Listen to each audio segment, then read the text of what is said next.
Welcome back, everybody. The last UConn football home game of the season is tonight. Kickoff is at 7 p.m. at the Rent, 63 degrees. Wow, I love night games, too. It's just going to be, and a Friday night, too. Certainly has been a great season for the Huskies, and for one player, the ability to take the field is even better.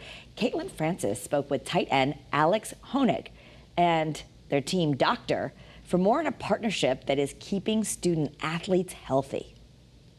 6'7" redshirt junior Alex Honig is a tight end for UConn. He's in his second season with the team, but after transferring last year from TCU, his first season was cut very short. Last year, in the second game, I think it was the beginning of the second quarter, I injured my knee. It was a little bit of a freak accident. It was just very unfortunate, and I dislocated my patella, and which basically required me to get surgery, which kept me out till this spring. And yeah, it was very unfortunate just because it was the second game of the season and I missed all of that. But now I'm even more eager to get out there again and play. Number 86 was sidelined for the rest of the season.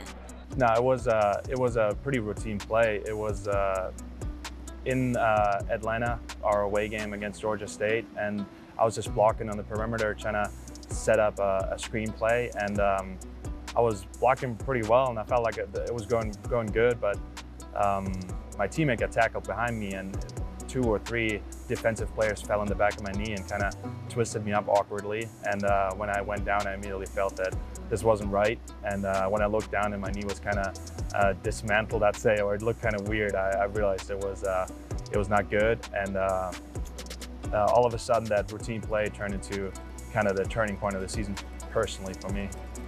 So, like you said, you looked down and instantly knew something was wrong.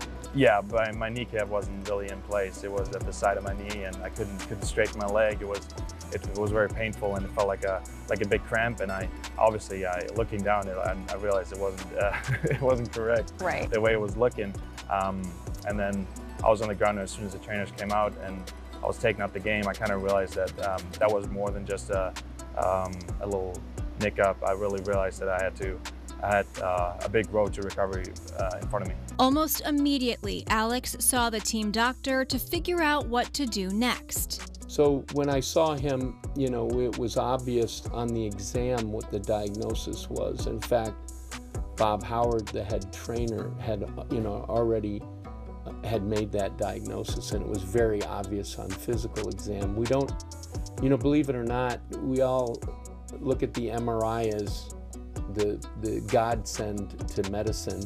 It is a fabulous tool, but for us, the physical exam is maybe even more important. But at any rate, it was obvious that he tore the ligament holding his kneecap in place. And we imaged, and that's exactly what it was. And he's a big man, plays in a very, very rough sport where you're supposed to hit people. It's on purpose. So it became very obvious that in order to get him back and not him have a recurrent dislocating patella, that we needed to fix it, repair the ligament, and in his case, we even augmented it with a graft to make sure that it was extra strong or sturdy. From surgery to rehab, because of a strong partnership between UConn Athletics and UConn Health, trainers and doctors helped Alex get back in shape in time for spring football. My injury was beginning of September last year. My surgery was about 2 weeks after that. And it really took me to about January that I felt confident running again and twisting and cutting and turning on my leg and all that stuff. But that was really faster than I thought, just because going into the rehab, you're really scared about stuff because it feels weird, it's painful, and you really think it's gonna take a while to gain that confidence back. But I would say during December, I started doing a lot of stuff that I'm used to in my workouts, which is running, which is lifting heavier. And then by January, February, I was really starting to feel really confident. And as soon as I started playing football again, it was like nothing ever happened. Dr. Arciero says being the team doctor can sometimes feel like being the Grim Reaper, but building trust with the athletes and then being able to give them good news is what it's all about. Well, it sounds like you built a lot of trust with Alex.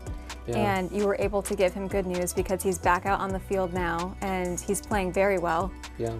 How does that make you feel as his, I mean, you're the team physician, but how does that make you feel specifically as his doctor? Oh, I love it. I love it. There's nothing that makes me happier, honestly. If you know, just something like you take care of an athlete, you have to see them on the court or on the sideline, they acknowledge you and they say, you know, it's all you, Doc, thank you. That's all I need. And for Alex, all he needs is to stay healthy and help his team win this season. I feel even stronger than I felt before, I would say. It really threw me out of my rails for a couple months, but now I feel even better. I feel more confident. I feel like I'm back to who I was, and I'm even faster, stronger, and I'm really not even worried about it.